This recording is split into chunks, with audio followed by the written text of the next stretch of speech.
What is your qualification, ಯೂಟ್ಯೂಬಲ್ಲಿ salary ಬರ್ತಿದ್ಯಾ ನಿಮಗೆ ಅಂತ ಕೇಳಿದ್ರು. ಮತ್ತು ನಿಮ್ಮ ಹಸ್ಬೆಂಡ್ ಏನು ಕೆಲಸ ಮಾಡ್ತಾರೆ ಹೇಳಿದ್ದೀರಾ, ನೀವು MSc ಎಲ್ಲಿ ಮಾಡಿರೋದು, what one thing that motivates you to do reels and ಇದ್ದಾರೆ. ಸೊ ಈ ಥರ ಎಲ್ಲ ರೀಲ್ಸ್ ಮಾಡಿಸುತ್ತೆ ಅಂದರೆ ಇದು ಕಷ್ಟಪಟ್ಟು ಓದಿ ಫ್ರೀ ಸೀಟ್ನ ತೊಗೊಂಡು. ಹಾಯ್ ಹಲೋ ಎಲ್ರಿಗೂ ನಮಸ್ಕಾರ, welcome back to my YouTube channel.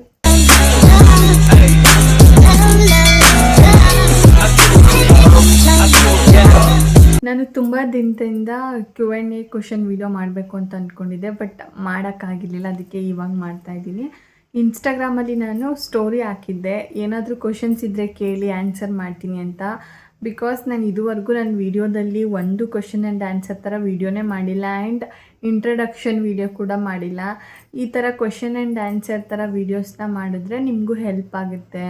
Because ಇನ್ಸ್ಟಾಗ್ರಾಮಲ್ಲಿ ತುಂಬ ಜನ DMs ಮಾಡ್ತಿರ್ತಾರೆ, ನಿಮ್ಮದು ಯಾವ ಊರು, ನಿಮ್ದು ಯಾವ ಕ್ವಾಲಿಫಿಕೇಷನು, ನೀವು ಯಾವ ಊರಲ್ಲಿ ಕೆಲಸ ಮಾಡ್ತಾ ಇರೋದು, ಮತ್ತು ತುಂಬ ಕ್ವಶನ್ಸ್ ಕೇಳಿದ್ದೀರಾ. ಅದಕ್ಕೋಸ್ಕರ ಈ ವಿಡಿಯೋ ಮಾಡ್ತಾ ಇರೋದು. ಮತ್ತು ನಿಮ್ಮ ಹಸ್ಬೆಂಡ್ ಏನು ಕೆಲಸ ಮಾಡ್ತಾರೆ ಅಂತೆಲ್ಲ, ನಿಮ್ಮ ಹಸ್ಬೆಂಡ್ ಯಾವ ಊರು, ನೀವು ಇವಾಗ ಎಲ್ಲಿರೋದು ಅಂತೆಲ್ಲ ತುಂಬ ಕ್ವಶನ್ಸ್ನ ಕೇಳಿದ್ದೀರಾ. ಅದಕ್ಕೋಸ್ಕರ ನಾನು ಇನ್ಸ್ಟಾಗ್ರಾಮಲ್ಲಿ ಸ್ಟೋರಿ ಹಾಕಿದ್ದೆ.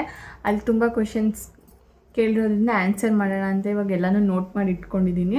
ಅದಕ್ಕೆ ಈ ವಿಡಿಯೋ ಮಾಡೋಣ ಅಂತ ಅಂದ್ಕೊಂಡಿದ್ದೀನಿ. ಇನ್ನೂ ನನ್ನ ಚಾನಲ್ಗೆ ಯಾರಾದರೂ ಸಬ್ಸ್ಕ್ರೈಬ್ ಮಾಡಲಿಲ್ಲ ಅಂದರೆ ಈಗಲೇ ಹೋಗಿ ಸಬ್ಸ್ಕ್ರೈಬ್ ಮಾಡಿ ಆ್ಯಂಡ್ ಬೆಲ್ಲೈಕನ್ನ ಕ್ಲಿಕ್ ಮಾಡಿ, ಮತ್ತು ವೀಡಿಯೋನ ಲೈಕ್ ಮಾಡಿ. ನೀವು ಲೈಕ್ ಮಾಡಿದ್ರೆ ನನ್ನ ವೀಡಿಯೋಸು ರೀಚ್ ಆಗ್ತಾ ಇದೆಯೋ ಇಲ್ವೋ ಅಂತ ನನಗೆ ಗೊತ್ತಾಗುತ್ತೆ. ಮತ್ತು ಕಮೆಂಟ್ ಸೆಕ್ಷನಲ್ಲಿ ಕಮೆಂಟ್ ಮಾಡಿ ನಿಮ್ಗೆ ಯಾವ ಥರ ವೀಡಿಯೋಸ್ನ ಎಕ್ಸ್ಪೆಕ್ಟ್ ಮಾಡ್ತೀರಾ ಅಂತ. ಫುಲ್ ಶಿಕೆ ಆ್ಯಂಡ್ ಬೇಸಿಕ್ ಕ್ವಶನ್, ಎಲ್ಲರೂ ಕೇಳೋವಂಥ ಕ್ವಶನ್ಗೆ ಫಸ್ಟು ನಾನು ಆನ್ಸರ್ ಮಾಡಿಬಿಡ್ತೀನಿ.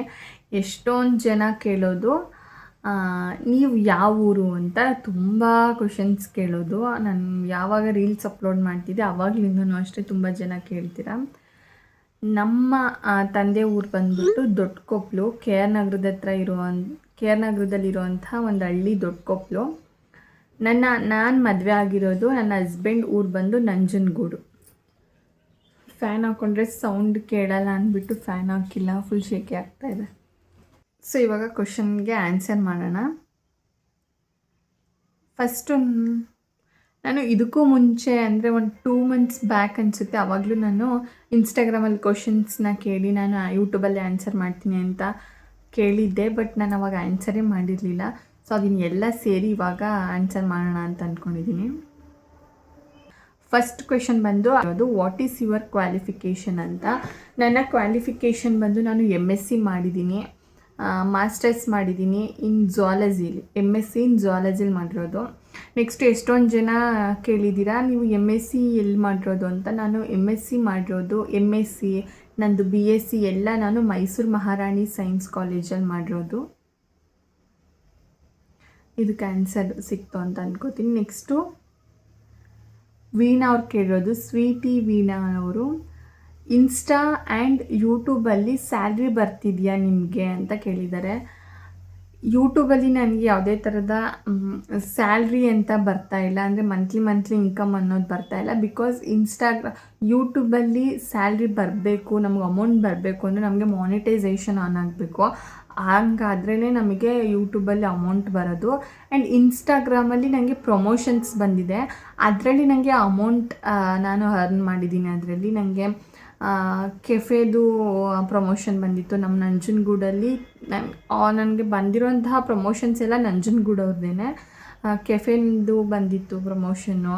ನೆಕ್ಸ್ಟು ಸ್ಯಾರಿ ಅವ್ರದ್ದು ಬಂದಿತ್ತು, ಸ್ಯಾರಿ ಶಾಪ್ ಅವ್ರದ್ದು ಬಂದಿತ್ತು, ಡ್ರೆಸ್ ಶಾಪ್ ಅವ್ರದ್ದು ಬಂದಿತ್ತು. ಈ ಥರ ಪ್ರಮೋಷನ್ಸು ಇನ್ಸ್ಟಾಗ್ರಾಮಲ್ಲಿ ಬಂದು ಅಲ್ಲಿ ನಾನು ಅಮೌಂಟನ್ನ ಅರ್ನ್ ಮಾಡಿದ್ದೀನಿ. ಅದು ಬಿಟ್ಟು ಯೂಟ್ಯೂಬಲ್ಲೆಲ್ಲ ನನಗೆ ಇನ್ನೂ ಅರ್ನಿಂಗ್ ಸ್ಟಾರ್ಟ್ ಆಗಿಲ್ಲ. ಬಟ್ ಇನ್ಸ್ಟಾಗ್ರಾಮಲ್ಲಿ ಪ್ರಮೋಷನ್ಸ್ಗೆ ನನಗೆ ದುಡ್ಡು ಬಂದಿದೆ. ನೆಕ್ಸ್ಟು ಮತ್ತು ಮೀಶೋದಲ್ಲೂ ಕೂಡ ನನಗೆ ಪ್ರಾಡಕ್ಟ್ಸ್ ರಿವ್ಯೂವಲ್ಲಿ ಅಮೌಂಟ್ ಬಂದಿದೆ. ನೆಕ್ಸ್ಟು ಸುದೀಪ್ ಮಲ್ಲೇಶ್ ಅಂತ, ಇವರು ನಮ್ಮ ರಿಲೇಟಿವೇ, ನನ್ನ ಹಸ್ಬೆಂಡ್ ಇದ್ದಾರಲ್ಲ ಅವ್ರ ಕಸಿನ್ ಬ್ರದರ್, ಅವ್ರು ಕೇಳಿರೋದು. ನೆಕ್ಸ್ಟ್ ಕ್ವಶನ್ನು ಸುದೀಪ್ ಮಲ್ಲೇಶ್ ಅವ್ರು ಕೇಳಿರೋದು, ಇವರು ಬಂದು ನಮ್ಮ ರಿಲೇಟಿವೇ, ನನ್ನ ಹಸ್ಬೆಂಡ್ ಇದ್ದಾರಲ್ಲ ಅವ್ರ ಕಸಿನ್ ಬ್ರದರು.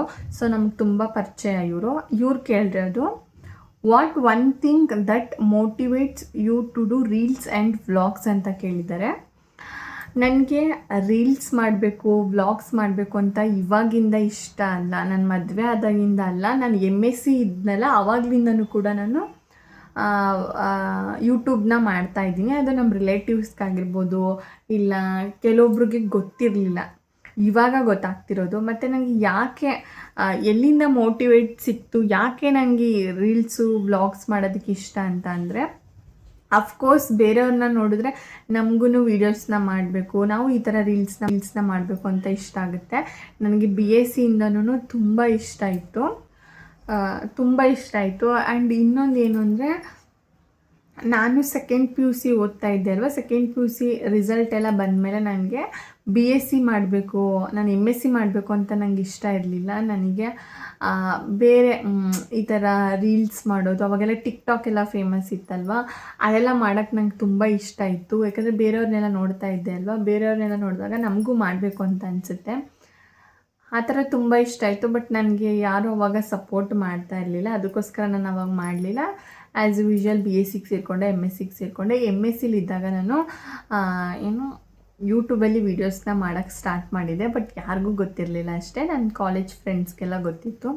ಆ್ಯಂಡ್ ಮೋಟಿವೇಟ್ ಏನಾಯಿತು ಅಂತಂದರೆ, ಅದೇ ಈ ಬೇರೆಯವ್ರದ್ದು ರೀಲ್ಸು ವ್ಲಾಗ್ಸ್ ಎಲ್ಲ ನೋಡ್ತಾ ಇದ್ದೆ ಅಲ್ವಾ, ಸೊ ನಾವು ಮಾಡಬೇಕು ಅಂತ ಅನಿಸುತ್ತೆ. ಈಗ ನಿಮಗೆ ಗೊತ್ತಿದೆ ಅಲ್ವಾ, ಈಗ ಬೇರೆಯವರು ಏನಾದರೂ ಜಾಸ್ತಿ ಮಾರ್ಕ್ಸ್ ತೆಗೆದ್ರೆ, ಅಯ್ಯೋ ನಮಗೂ ತೆಗಿಬೇಕು, ನಾವು ಈ ಥರ ಜಾಸ್ತಿ ಮಾರ್ಕ್ಸ್ ಸ್ಕೋರ್ ಮಾಡಬೇಕು, ನಾವು ಇವ್ರ ಥರ ಟೀಚರ್ ಆಗಬೇಕು, ನಾವು ಇವ್ರ ಥರ ಡಾಕ್ಟರ್ ಆಗಬೇಕು ಅಂತ ಎಲ್ಲ ಅನ್ಕೋತೀವಲ್ವ. ಅದೇ ಥರ ನಾನು ಬೇರೆಯವ್ರದ್ದು ಯೂಟ್ಯೂಬ್ ವ್ಲಾಗ್ಸು ರೀಲ್ಸು ಎಲ್ಲ ನೋಡಿದಾಗ ನನಗೂ ಅನಿಸ್ತು ನಾನು ಮಾಡಬೇಕು ಅಂತ. ಎಷ್ಟೋ ಜನ ನನಗೆ ಕಮೆಂಟ್ ಮಾಡಿದ್ದೀರಾ, DMs ಮಾಡಿದ್ದೀರಾ, ಮ್ಯಾಮ್ ನಾವು ನಿಮ್ಮ ಥರ ಲೆಕ್ಚರರ್ ಆಗಬೇಕು, ಏನು ಮಾಡಬೇಕು, ಯಾವ ಸಬ್ಜೆಕ್ಟ್ನ ತೊಗೋಬೇಕು, ಯಾವ ಸಬ್ಜೆಕ್ಟ್ನ ತೊಗೊಂಡ್ರೆ ನಮಗೆ ಬೇಗ ಕೆಲಸ ಸಿಗುತ್ತೆ ಅಂತ ನಿಮ್ಗೆ ಅನಿಸುತ್ತೆ ಅಲ್ವಾ. ಹಾಗೇ ನನಗೂ ಬೇರೆಯವರು ಯೂಟ್ಯೂಬು ಬೇರೆ ವ್ಲಾಗ್ಸ್ ನೋಡಿದಾಗ ಸೊ ನಮಗೂ ಮಾಡಬೇಕು ಅಂತ ಇಷ್ಟ ಆಯಿತು.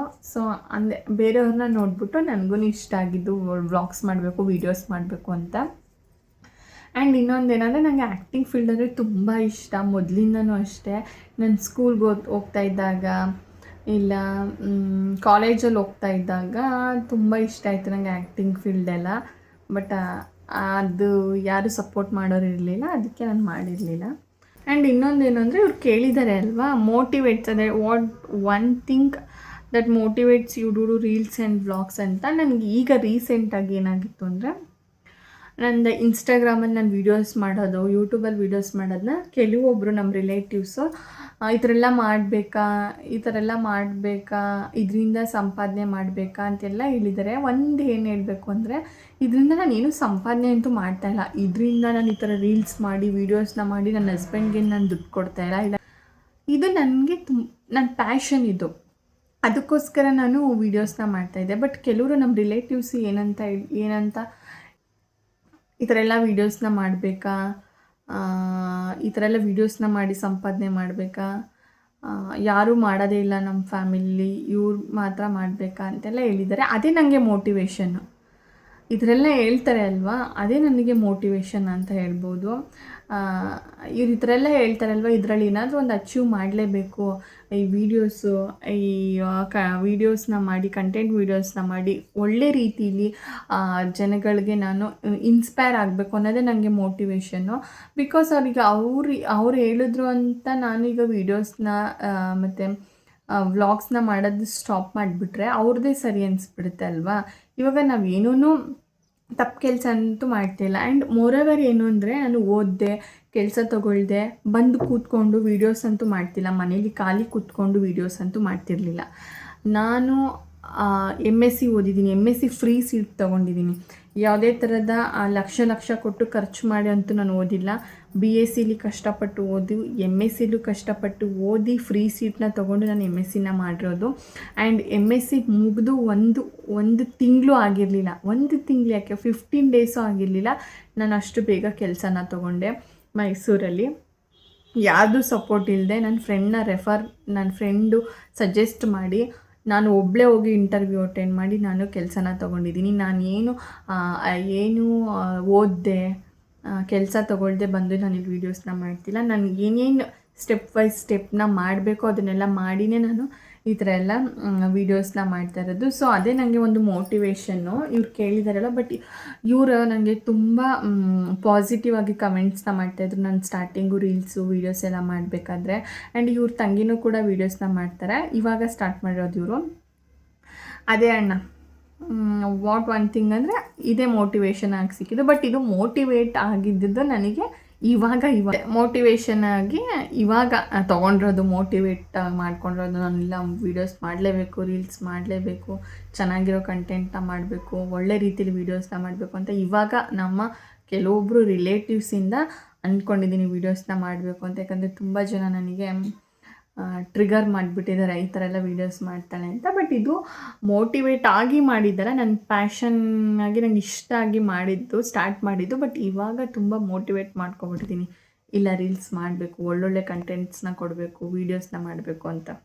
ನೆಕ್ಸ್ಟ್ ಕೇಳಿರೋದು ಕ್ವಶನ್ನು ಮಾನಸ KB ಗೌಡರ್ ಕೇಳಿರೋದು, ಅಕ್ಕ ನೀವು ಸಿದ್ದರಾಮಯ್ಯ ಹಾಸ್ಟೆಲ್ನ ಎಷ್ಟು ಮಿಸ್ ಮಾಡ್ಕೋತೀರಾ?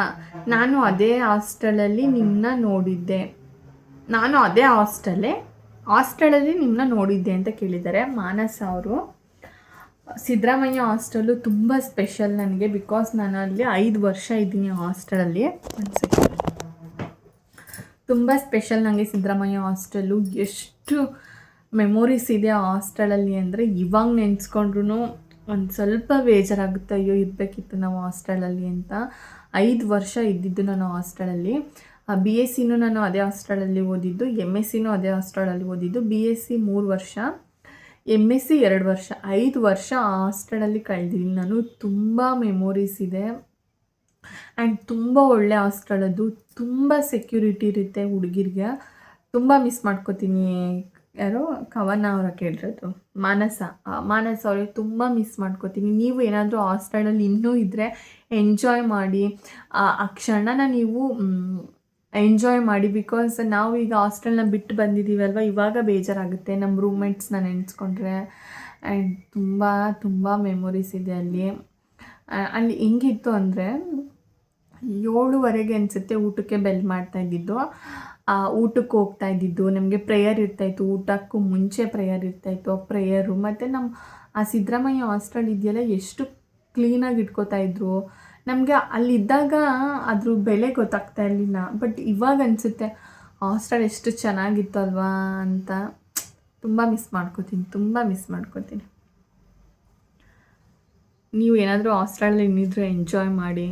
ಆಮೇಲೆ ವಾರ್ಡನ್ ಬೈತಾರೆ, ಸೆಕ್ರೆಟ್ರಿ ಸರ್ ಬೈತಾರೆ ಅಂತೆಲ್ಲ ಯೋಚನೆ ಮಾಡಿಕೊಂಡು ಇರಬೇಡಿ. ಬಿಕಾಸ್ ನಾವು ಹಂಗೆ ಇದ್ದಿದ್ದು, ಯಾವಾಗಲೂ ವಾರ್ಡನ್ ಬೈತಾರಲ್ಲ, ಸೆಕ್ರೆಟ್ರಿ ಸರ್ ಬಂದುಬಿಟ್ರಲ್ಲ ಅಂತ. ಬಟ್ ಇವಾಗ ಅನಿಸುತ್ತೆ ಅವ್ರು ಯಾವುದಕ್ಕೆ ನಮ್ಗೆ ಹಂಗಂತ ಇದ್ದಿದ್ದು ಅಂತ. ಬಟ್ ತುಂಬ ಮಿಸ್ ಮಾಡ್ಕೋತೀನಿ ಆ ಹಾಸ್ಟೆಲನ್ನು ನಾನು. ತುಂಬ ನನ್ನ ಮನೆಗಿಂತ ಜಾಸ್ತಿ ಹಾಸ್ಟೆಲಲ್ಲೇ ಇರ್ತಾಯಿದ್ದು, ಅಷ್ಟು ಚೆನ್ನಾಗಿತ್ತು ಆ ಹಾಸ್ಟೆಲು. ನೆಕ್ಸ್ಟು ಲಕ್ಷ್ಮೀ ಪುಟ್ಟರಾಜ್ ಅವ್ರು ಕೇಳಿರೋದು. ಇದಕ್ಕೆ ಅವ್ರಿಗೆ ನಾನು ಇನ್ಸ್ಟಾಗ್ರಾಮಲ್ಲಿ ಆನ್ಸರ್ ಮಾಡಿದ್ದೀನಿ. ಬಟ್ ಬೇರೆಯವ್ರಿಗೆ ಹೆಲ್ಪ್ ಆಗಲಿ ಅಂತ ಈ ಕ್ವಶನ್ನ ಪಿಕ್ ಮಾಡಿದ್ದೀನಿ. Hi ma'am, I saw your ID ma'am today. Why I am chatting means like you only. My aim is also want to become a biology lecturer and now I am a first PUC PCMB but I don't know what to learn next, so can please help me ma'am. ನಾನು ನಿಮ್ಗೊಂದು ಹೇಳ್ಬಿಡ್ತೀನಿ. ಇವಾಗ ಹುಡುಗಿ ಏನಂತ ಅಂದರೆ ಅವ್ರು ಏನಂತ message ಮಾಡಿದ್ದಾರೆ ಅಂದರೆ, ಅವ್ರಿನ್ನೂ ಫಸ್ಟ್ PUC ಓದ್ತಾ ಇದ್ದಾರೆ, PCMB ತೊಗೊಂಡು ಓದ್ತಾ ಇದ್ದಾರೆ. ಅವ್ರಿಗೂ ಲೆಕ್ಚರರ್ ಆಗಬೇಕು ಅಂತ ತುಂಬ ಇಷ್ಟ ಇದೆ ಅಂತ. ನಾವು ಏನು ಮಾಡಬೇಕು ಅಂತ ಕೇಳಿದ್ದಾರೆ. ಒಂದೇನಿಲ್ಲ, ನೀವೀಗ ಫಸ್ಟ್ PUC ಓದ್ತಾ ಇದ್ದೀರಾ ಅಂದರೆ ಫಸ್ಟ್ PUCಗೆ ಫುಲ್ಲು ನೀವು ಕಾನ್ಸಂಟ್ರೇಷನ್ ಇಟ್ಟು ಓದಬೇಕು. ಈಗ ಫಸ್ಟ್ PUCಲಿ ನೀವು PCMB ತೊಗೊಂಡಿದ್ದೀರಾ, PCMC ತೊಗೊಂಡಿದ್ದೀರಾ ಅಂತ ಅಂದರೆ, ಇವಾಗ ಫಾರ್ ಎಕ್ಸಾಂಪಲ್ಲು ನೀವೇನಾದರೂ ಬಯಾಲಜಿ ಲೆಕ್ಚರರ್ ಆಗಬೇಕು ಅಂತ ಅಂದ್ಕೊಂಡಿದ್ರೆ ಫೋಕಸ್ ಆನ್ ಬಯಾಲಜಿ ಸಬ್ಜೆಕ್ಟ್. ಹಂಗಂತ ಬೇರೆ ಸಬ್ಜೆಕ್ಟೆಲ್ಲ ಇಗ್ನೋರ್ ಮಾಡಬಾರ್ದು.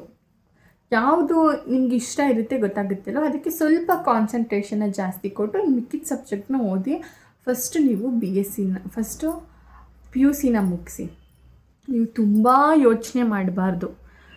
ಫಸ್ಟ್ PUCಲಿದ್ದೀರಾ ಅಂದರೆ ಅಲ್ಲಿಂದ ಫಸ್ಟು ಕ್ಲಿಯರ್ ಮಾಡಿಕೊಂಡು ಅದನ್ನು ಓದಬೇಕು. ನೆಕ್ಸ್ಟ್ ಅದಾದಮೇಲೆ ನಿಮ್ಗೆ CET ಬರುತ್ತೆ, ನೀಟ್ ಬರುತ್ತೆ, ಆಮೇಲೆ ನಿಮಗೆ ಗೊತ್ತಾಗುತ್ತೆ ನೀವೇನು ಓದಬೇಕು, ನೀವು ಯಾವುದನ್ನು ತೊಗೊಂಡ್ರೆ ನೀವು ತುಂಬ ಸ್ಟ್ರಾಂಗಾಗಿ ಅದನ್ನು ಅಚೀವ್ ಮಾಡ್ತೀರಾ ಅಂತ. ಸೊ ನೀವು ತುಂಬ ಅರ್ಲಿಯಾಗಿ ಎಲ್ಲನೂ ಯೋಚನೆ ಮಾಡೋಕೆ ಹೋಗ್ಬಿಡಿ.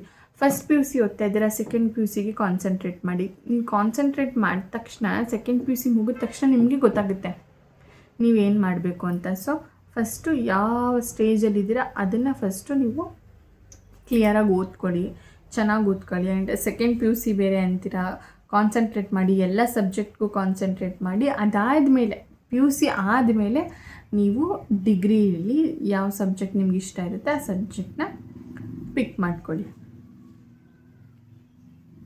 ನೆಕ್ಸ್ಟು ಇವರು ಕವನ ರಂಗನಾಥ್ ಅಂತ ನನಗೆ ಗೊತ್ತಿರೋರೆ ಅಂತ ಅನಿಸುತ್ತೆ, ಬಟ್ ನನಗೆ ಅಷ್ಟು ನೆನಪಾಗ್ತಿಲ್ಲ ಇವರು. ಬಟ್ ನೋಡಿದ್ರೆ ಬೇಜಾರಂತೂ ಮಾಡ್ಕೋಬೇಡಿ, ಬೇಕಾದ್ರೆ ಇನ್ನೊಂದು ಸಲ DM ಮಾಡಿ ಕ್ರಾಸ್ ಚೆಕ್ ಮಾಡ್ಕೋತೀನಿ ನೀವು ನನಗೆ ಗೊತ್ತಾ, ನಾನು ನಿಮ್ಮನ್ನು ಮಾತಾಡ್ಸಿದ್ನ, ನೀವು ನಮ್ಮ ರಿಲೇಟಿವ್ ಅಲ್ಲ ನನ್ನ ಫ್ರೆಂಡಾ ಅಂತ. ಬಟ್ ಇವಾಗ ನನಗೆ ಗೊತ್ತಾಗ್ತಾಯಿಲ್ಲ. ಯಾವ ಕಾಲೇಜ್ ಚಂದು ಅಂತ ಅಂದಿದ್ದಾರೆ ಅಂದರೆ ಇವ್ರು ಯಾರೋ ನಮಗೆ ಗೊತ್ತಿರೋರೆ. ನಿಮ್ಮದು ಲವ್ ಆರ್ ಅರೇಂಜ್ ಮ್ಯಾರೇಜಾ ಅಂತ ತುಂಬ ಜನ ಇದೇ ಕ್ವಶನ್ಸ್ನ ಕೇಳಿರೋದು. ನಿಮ್ಮದು ಲವ್ ಮ್ಯಾರೇಜಾ ಇಲ್ಲ ಅರೇಂಜ್ ಮ್ಯಾರೇಜಾ ಅಂತ. ಅದನ್ನು ನೆಕ್ಸ್ಟ್ ವಿಡಿಯೋದಲ್ಲಿ ನಾನು ಶೇರ್ ಮಾಡ್ಕೋತೀನಿ. ಬಿಕಾಸ್ ಈ ಮ್ಯಾರೇಜ್ ಅನ್ನೋ ಒಂದು ಟಾಪಿಕ್ ಬಂದರೆ ನನ್ನ ಹಸ್ಬೆಂಡ್ ಒಪಿನಿಯನ್ನು ಕೇಳಬೇಕು ನಾವು, ಆ್ಯಂಡ್ ನನ್ನ ಒಪಿನಿಯನ್ನು ತೊಗೋಬೇಕು. ಬಿಕಾಸ್ ಇದು ಇಬ್ಬರಿಗೆ ಸಂಬಂಧಪಟ್ಟಿರುವಂಥ ವೀಡಿಯೋ ಆಗಿರೋದ್ರಿಂದ ಅವ್ರನ್ನ ಕೇಳಿಕೊಂಡು ನಾನು ವೀಡಿಯೋಸ್ನ ಮಾಡ್ತೀನಿ. ಸೊ ಸ್ವಲ್ಪ ವೆಯ್ಟ್ ಮಾಡಿ. ನೆಕ್ಸ್ಟು ಲಕ್ಷ್ಮಿ ಅವ್ರು ಕೇಳಿರೋದು, ಹೆಲೋ ಅಕ್ಕ, ನೀವು ಎಲ್ಲಿ ವರ್ಕ್ ಮಾಡ್ತಾ ಇರೋದು? ನಾನು ಮೈಸೂರಲ್ಲಿ ವರ್ಕ್ ಮಾಡ್ತಾ ಇದ್ದಿದ್ದು. ಅಕ್ಕ ನೀವು ಎಲ್ಲಿರೋದು ಅಂತ. ಅದೇ ನಾನು ಮೊದಲೇ ಹೇಳ್ದಂಗೆ ನಾನು ನಮ್ಮ ಅಮ್ಮನೂರು ಬಂದು KR ನಗರ ಹತ್ರ ಇರೋಂಥ ದೊಡ್ಡಕೊಪ್ಪಲು. ನಾನು ಮದುವೆ ಆಗಿರೋದು ನಂಜನಗೂಡಲ್ಲಿ. ನೆಕ್ಸ್ಟು ಇಷ್ಟು ಕ್ವಶನ್. ನೆಕ್ಸ್ಟ್ ಇನ್ನೊಂದು ಸ್ವಲ್ಪ. ಆ್ಯಂಡ್ ತುಂಬ ಜನ ನನ್ನ ಹಸ್ಬೆಂಡ್ ಬಗ್ಗೆನೂ ಕೇಳಿದ್ದೀರಾ, ನಿಮ್ಮ ಹಸ್ಬೆಂಡ್ ನೇಮ್ ಏನು, ಅವ್ರು ಏನು ವರ್ಕ್ ಮಾಡ್ತಿದ್ದಾರೆ ಅಂತ. ಅದೇ ನಂದು ಚಾನಲ್ ನೇಮ್ ಏನು ಹೇಳಿ, ಚಂದ್ರಿಕಾ ಪ್ರದೀಪ್ ಅಂತ. ನನ್ನ ಹಸ್ಬೆಂಡ್ ನೇಮೇನ ನಾನು ಚಾನಲಲ್ಲಿ ಕೊಟ್ಟಿರೋದು. ಅವ್ರ ಹೆಸರು ಪ್ರದೀಪ್ ಅಂತ. ಅವರು ಇಂಜಿನಿಯರ್ ಆಗಿ ವರ್ಕ್ ಮಾಡ್ತಾಯಿದ್ದಾರೆ. ಸೊ ಇಷ್ಟು ಕ್ವಶನ್ಸ್ಗೆ ನಾನು ಆನ್ಸರ್ ಮಾಡಿದ್ದೀನಿ. ಇನ್ನೇನಾದರೂ ಕ್ವಶನ್ಸ್ ಇದ್ದರೆ ಕಮೆಂಟ್ ಸೆಕ್ಷನಲ್ಲಿ ತಿಳಿಸಿ, ನಾನು ನೆಕ್ಸ್ಟ್ ವಿಡಿಯೋದಲ್ಲಿ ಆನ್ಸರ್ ಮಾಡೋದಕ್ಕೆ ಟ್ರೈ ಮಾಡ್ತೀನಿ. ಇನ್ನು ಕೆಲವರು ನೀವು ಸ್ಕಿನ್ ಕೇರ್ ವ್ಲಾಗ್ ಮಾಡಿ ಅಂತ ಯೂಟ್ಯೂಬಲ್ಲಿ ನನಗೆ ಕಮೆಂಟ್ ಮಾಡಿದ್ದೀರಾ. ಸ್ಕಿನ್ ಕೇರ್ ವಿಡಿಯೋ ಖಂಡಿತವಾಗ್ಲೂ ಮಾಡೇ ಮಾಡ್ತೀನಿ. ಆ್ಯಂಡ್ ಏರ್ ಕೇರ್ ವಿಡಿಯೋನೂ ಮಾಡ್ತೀನಿ. ಬಿಕಾಸ್ ನನ್ನ ಸ್ಕಿನ್ ಕೇರ್ ಜರ್ನಿ ತುಂಬ ಲಾಂಗಲ್ಲಿ ಇದೆ, ಮಾಡೇ ಮಾಡ್ತೀನಿ. ಬಿಕಾಸ್ ಅದು ತುಂಬ ಜನಕ್ಕೆ ಹೆಲ್ಪ್ ಆಗುತ್ತೆ. ಆ್ಯಂಡ್ ಪ್ರಾಡಕ್ಟ್ಸ್ ನಾನು ಏನೇನು ಯೂಸ್ ಮಾಡಿದೆ ಅದನ್ನೆಲ್ಲ ಎತ್ತಿಟ್ಟಿದ್ದೀನಿ. ನಿಮ್ಗೆ ಖಂಡಿತವಾಗ್ಲೂ ನಾನು ಸ್ಕಿನ್ ಕೇರ್ನ ಮಾಡಿ ಹಾಕ್ತೀನಿ. ಇದಾಗಿತ್ತು ಇವತ್ತಿನ ವಿಡಿಯೋ. ಐ ಹೋಪ್ ಈ ವಿಡಿಯೋ ನಿಮ್ಗೆ ಇಷ್ಟ ಆಗಿದೆ ಅಂತ. ನಿಮಗೆಲ್ಲ ಕ್ವಶನ್ಸ್ಗೂ ನಾನು ಆನ್ಸರ್ ಮಾಡಿದ್ದೀನಿ ಅಂತ ಅಂದ್ಕೋತೀನಿ. ಇನ್ನೂ ಏನಾದರೂ ಡೌಟ್ಸ್ ಇದ್ದರೆ ನನಗೆ ಕಮೆಂಟ್ ಸೆಕ್ಷನಲ್ಲಿ ತಿಳಿಸಿ. ನಾನು ನೆಕ್ಸ್ಟ್ ವಿಡಿಯೋದಲ್ಲಿ ಯಾವಾಗಲಾದರೂ ಆನ್ಸರ್ ಮಾಡೋದಕ್ಕೆ ಟ್ರೈ ಮಾಡ್ತೀನಿ. ಆ್ಯಂಡ್ ಎಷ್ಟೊಂದು ಜನ ಇನ್ನೂ ವ್ಲಾಗ್ಸ್ನ ಮಾಡಿ ಅಂತ ನನಗೆ ಸಜೆಸ್ಟ್ ಮಾಡ್ತಿದ್ದೀರಾ. ಖಂಡಿತವಾಗ್ಲೂ ಮಾಡೋದಕ್ಕೆ ಟ್ರೈ ಮಾಡ್ತೀನಿ. ನನ್ನ ಚಾನಲ್ಗೆ ಇನ್ನೂ ಯಾರಾದರೂ ಸಬ್ಸ್ಕ್ರೈಬ್ ಮಾಡಿಲ್ಲ ಅಂದರೆ ಈಗಲೇ ಹೋಗಿ ಸಬ್ಸ್ಕ್ರೈಬ್ ಮಾಡಿ. ನೆಕ್ಸ್ಟ್ ವಿಡಿಯೋದಲ್ಲಿ ಸಿಗ್ತೀನಿ.